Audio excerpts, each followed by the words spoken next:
Hello, Calvin Smedley here with T's Doghouse. Hey, I was just messing around this morning with this really cool little pup. She's very attentive, and as you can see, she's trying to figure out what I'm asking of her. But there's a few things I was working on that I thought maybe I'd include in the video before I got going too far and couldn't go back and video it, which happens to me a lot. These puppies learn fast, and once they learn it, then it's kind of hard to show how we teach it. Anyway, so this pup's had some work done with her already. She's comfortable with the collar and the lead, and she's looking to me for some guidance. She's volunteering things that we've done before. When we started the video, you saw she sat down and looked up at me. It would have been good to mark that, but I was focusing on the video. But getting on the tire, she's comfortable with that. She started to do that to volunteer. And she's doing a little bit of luring with the tree. So I'm going to show you a little bit of what we're doing. I want to start establishing more and more with the lead so I can get the responses I want with the lead. But before I'm going to teach them using a negative pressure, if I can, I'd like to teach it first, luring them using a positive pressure. It doesn't have to happen that way. It all balances out in the end. But in this case, with the little puppy that wants to work for food, it's a good way to do it. So I'll show you a little bit. I've been getting her on the tire. Get up. Get up. Good. So she's getting comfortable with that. She knows that getting up there is a good place to be. I've been working on some marking. You know, she's had some of this before I started with her too. But she's starting to understand what good and yes means. So I can start letting her know when she's done the right thing. I've been working a little bit on luring, which she's picked up on pretty good. Helping her sit. Yes. Like that. She's going down for a treat. I haven't gotten her to lie down yet. Yes. Good. But that's going to come very quick, obviously. But what I wanted to show was how I start tying in and building the positive using the negative. So she already wants to work for this piece of food. As you can see, she's giving me eye contact. Good, yes. And she's volunteering the behavior of sitting. She knows that when this is high, that if she sits, then she's going to get the treat. All right, so she's learned that luring. So now we're going to tie in the lead using a little negative that we're going to reinforce with the positive reward. We're also using her desire to get the treat. So I'll show you how I do that. Tying the two together, it's a very powerful thing, and they learn quickly and in a very positive way. So I'm going to get her off real quick. Yes. Good. Good girl. Okay, I'll get her back up.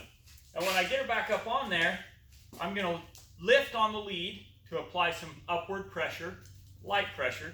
We don't need anything severe. And then I'm going to lure her into a sit with the treat. When I lure her into the sit, as soon as her tail hits the ground, yes, and she's figuring stuff out. As soon as her tail hits the ground, I'm going to release the pressure from the lead, and I'm going to give the reward. So she's working for a positive, which is the treat. She's feeling a little bit of the negative, which is the lead. What we want her to do is understand that when she feels that negative, if she volunteers the sit, the negative is going to disappear, and she's going to receive her reward. So hopefully everybody understands that. Get up. Yes. I'm going to give upward. Oh, we got it. As soon as I pulled the treat out, she volunteered that. So we'll try it again. Yes. You notice I'm using the opportunity to getting her down to apply that pressure. She would come if I just called her, most likely. But I want her to know how to follow this lead. And so I'm going to use the lead, again, a negative pressure, and I'm going to use it to have her do something that she knows brings the reward she wants. So here we'll use it to go up. Yes. We'll use it to sit.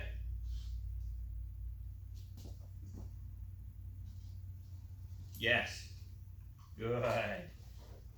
Yes. Good. And we'll use it to come off. Yes. Good. See, and I'm tying that in with the body language that she's learning. My movements, the hand high to get the sit, the hand low to get her to come to me. Good. Right? And the hand to meet her there too. Good. So you can see she already does it all with luring and shaping, but I want to tie in the lead because I'm going to use the lead a lot to communicate. So this is a great time to be able to build that. Good. Good.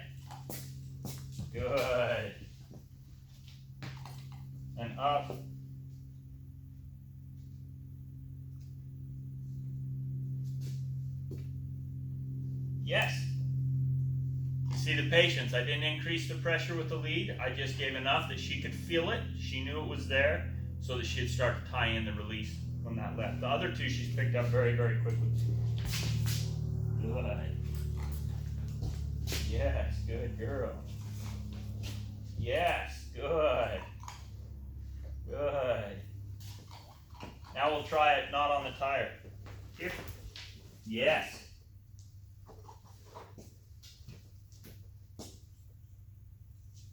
Yes.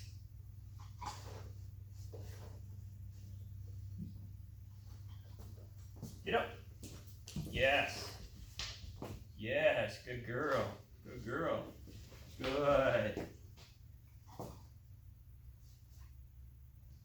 Yes. Yes. Yes.